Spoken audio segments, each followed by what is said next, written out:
Hello बच्चों, कैसे हो आप लोग। आई होप आप लोग बेहतरीन होंगे। प्यारे बच्चों, आज के इस क्लास में हम लोग देखने वाले हैं क्लास 8 हिस्ट्री का चैप्टर नंबर 13, जिसका नाम है स्वतंत्रता के बाद विभाजित भारत का जन्म। ठीक है बाबू, तो इस चैप्टर का आज हम लोग ऑल क्वेश्चन आंसर कंप्लीट करने वाले हैं। तो ऐसे हैं, आप लोग एक बार अपना हालचाल बता दीजिएगा। ओके, चलिए तो हम लोग स्टार्ट करते हैं। प्यारे बच्चों, आप लोग का काफ़ी ज़्यादा डिमांड था कि सर इसको भी हम लोग को पूरा पढ़ा दीजिए चैप्टर नंबर 13 को।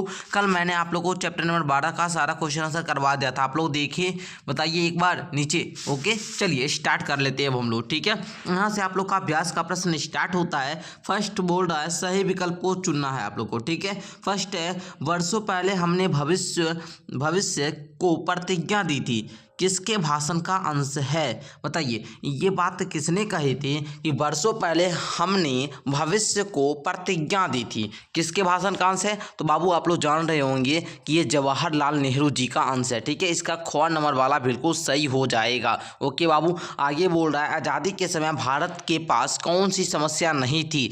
तो आज़ादी के समय भारत के पास जो था वो नेतृत्व की समस्या नहीं थी। ठीक है, इसका ऑप्शन नंबर घ हो जाएगा। ओके बच्चों, चलिए बच्चों आ जाइए, अब हम लोग देखते हैं जी। तीसरा क्या बोल रहा है सर, बोल रहा है इनमें से कौन सही नहीं है। तो बाबू सही नहीं है बोल रहा है, तो भारतीय खाद्यान्न के क्षेत्र में आत्मनिर्भर था, यही बात सही नहीं है। ओके, चलिए आगे बढ़े सर। यस सर, आगे बढ़िए। चौथा बोल रहा है आपका विभाजन के समय सबसे बड़ी समस्या क्या थी। तो विभाजन के समय सबसे बड़ी समस्या बाबू थी धार्मिक उन्माद। धार्मिक उन्माद था, ठीक है ना। धार्मिक को लेकर, धर्म को लेकर क्या था, उन्माद था। वही सबसे बड़ी समस्या थी। किसको लेकर, विभाजन को लेकर, मतलब बांटने को लेकर। ठीक है, जो है ना बांटा जा रहा था ना पूरा भारत को, उसमें। ठीक है, भाषा के आधार पर सबसे पहले किस राज्य का गठन हुआ। तो बाबू भाषा के आधार पर आंध्र प्रदेश का सबसे पहले गठन हुआ। और कब हुआ वो नीचे आप लोग क्या कीजिएगा, कमेंट करके बताइएगा कि आंध्र प्रदेश कब एक नया राज्य बना।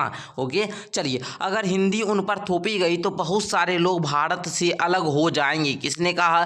तो देखिए ये बात कहने वाले हैं महान व्यक्ति जो थे वो तो कृष्णमाचार्य। ओके, चलिए इसका घ नंबर वाला बिल्कुल सही हो जाएगा। आगे देखिए बच्चों, बोल रहा है संपूर्ण, यहाँ पर क्या है बाबू, संपूर्ण क्रांति का नारा किसने दिया। तो संपूर्ण क्रांति का नारा बाबू जयप्रकाश नारायण ने दिए थे। संपूर्ण क्रांति का नारा जयप्रकाश नारायण दिए थे, महात्मा गांधी नहीं मारिएगा, जयप्रकाश नारायण दिए थे। ओके बच्चों, समझे आप लोग। क्या मजा आया आप लोग को, बताइए तो एक बार, मजा आया। ओके, ये आपका जयप्रकाश नारायण हो जाएगा। ओके जी, आगे बढ़ते हैं सर। आगे देखिए भाषाई आधार पर राज्यों के पुनर्गठन का विरोध किसने किया। तो जवाहरलाल नेहरू भी किए थे और वल्लभ भाई पटेल भी किए थे। इतना मतलब उपरोक्त दोनों, इसका ग नंबर वाला सही हो जाएगा। आगे है पोखरण 1 का परीक्षण किसके प्रधानमंत्री काल में हुआ था। तो इंदिरा गांधी जी के, है ना, जो ये प्रधानमंत्री थे ना, इन्हीं के काल में हुआ था। तो इसका ख नंबर राइट हो जाएगा। आगे है संविधान सभा के अध्यक्ष के रूप में किसने हस्ताक्षर किया। तो जवाहरलाल नेहरू किए थे, पंडित जवाहरलाल नेहरू। ओके, इनको चाचा जी के नाम से भी जाना जाता है। राजेंद्र प्रसाद आप कौन थे पता होगा आप लोग को। महात्मा गांधी तो जानते हैं, करो मरो का नारा भी दिए थे महात्मा गांधी। वल्लभ भाई पटेल जान रहे ना, इनको किसकी उपाधि दी गई थी, सरदार की। कब दिए गए थे पता होगा आप लोग को, जब ये किसान आंदोलन में गए थे ना, तभी इनको क्या दिया गया, वल्लभ भाई पटेल को सरदार की उपाधि दी गई थी। तो आई होप बच्चों आप लोग फर्स्ट जो क्वेश्चन था आप लोग का, ये 10 क्वेश्चन को अच्छे तरीका समझ गए होंगे। एक एक क्वेश्चन आप लोग याद कर लेंगे, ये आप लोग हमसे वादा कीजिए। ठीक है, इस तरह हम याद कर लेंगे। ठीक है, याद कर लीजिएगा ना बाबू, ये सब क्वेश्चन याद कर लीजिएगा, क्योंकि अभी आप लोग क्लास 8 के बच्चे हो। तो आप लोग से बहुत सारे शिक्षक भी, आपके जो आसपास में शिक्षक महोदय होंगे या फिर आपके कोई बड़े भाई बहन होंगे, तो उन आपसे पूछेंगे बुआ बताओ कि संविधान सभा के अध्यक्ष के रूप में किसने हस्ताक्षर किया, संविधान सभा का गठन कब हुआ था, है ना, आंध्र प्रदेश राज्य कब बना था, झारखंड कब भी अलग हुआ था, बिहार कब राज्य बना। ये सब क्वेश्चन आपसे अक्सर पूछा जाता है, तो इसको याद करके रखिए। अच्छा, मैं आप लोग का कुछ क्वेश्चन रिवीजन करवा देता हूँ। बताइए भारतीय राष्ट्रीय कांग्रेस की स्थापना कब हुई थी। एक बार ये आप लोग का जो चैप्टर नंबर 12 है उसमें मैंने कल करवाया था, जो बच्चे किए होंगे उनको पता होगा। भारतीय राष्ट्रीय कांग्रेस की स्थापना 28 दिसंबर 1885 को हुई थी, पता है ना।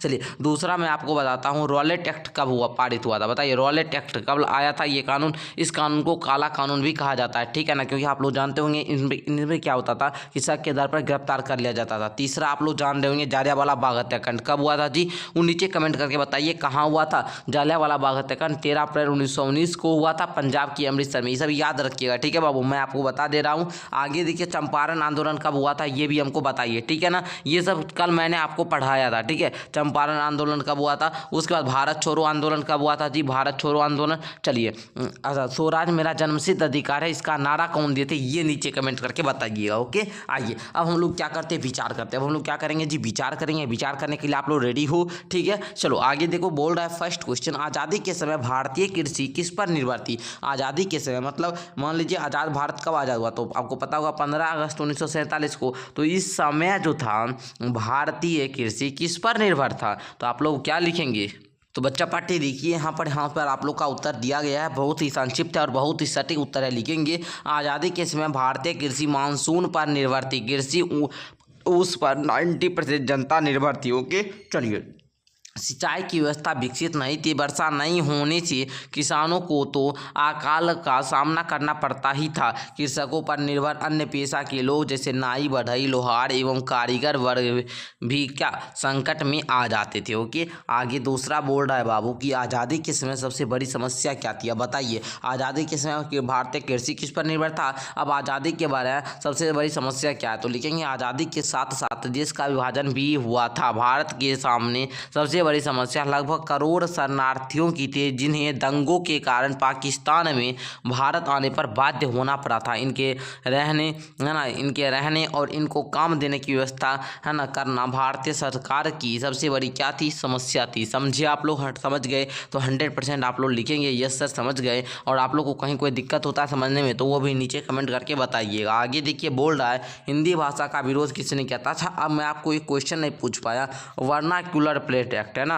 बताइए वर्नाक्युलर प्रेस एक्ट कब पारित हुआ था? ठीक है, तो पता होगा आप लोग को, ये 1878 में पारित हुआ था। इसमें क्या हो रहा था कि भारतीय भाषा में जो अखबार छप रहे थे उस पर प्रतिबंध लगाया गया था। ठीक है ना, तो ये सब घटना आपको पता होगा, बहुत अच्छे तरीके से पढ़े हुए होंगे। देखिए तीसरा क्वेश्चन का उत्तर आप लोग क्या लिखिएगा, हिंदी भाषा का विरोध किसने किया, तो लिखेंगे संविधान सभा में भाषा के मुद्दे पर लंबी बहस हुई। अधिकांश लोग अंग्रेजी की जगह हिंदी को अपनाना चाहते थे, लेकिन गैर हिंदी भाषियों ने इसका विरोध किया। मतलब जो हिंदी भाषा नहीं थे, जिन है ना जो भारत के नहीं थे, वो क्या किए, इसका विरोध किए। मतलब जिनको हिंदी भाषा उतना लगाव नहीं था वो इनका विरोध किए।